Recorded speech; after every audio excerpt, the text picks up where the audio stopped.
Good evening guys, ipakita ko lang sa inyo ang aking version ng palabok.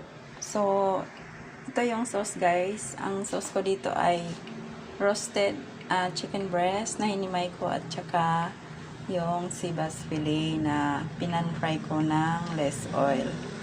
Tapos, salt and pepper lang yan siya. As konting chicken seasoning. Tapos dito guys, ito na yung topping natin sa palabok na yan.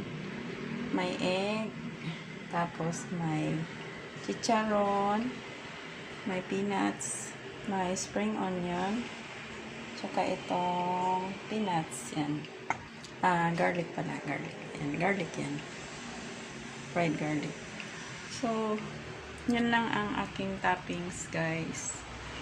Kasi dapat may ground pork yan. Kaso, meron na tayong nilagang baboy dito. Yan. Meron na tayong nilagang baboy. So, magdoble na. So, ito ay chicken lang at saka sibas fillet. So, ayan, luto ng aking noodles. Yan. Luto na.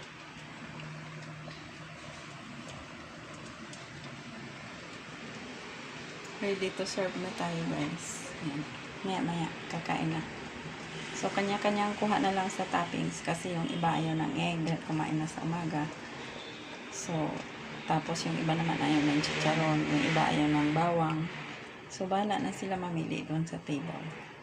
So, thank you so much guys for watching.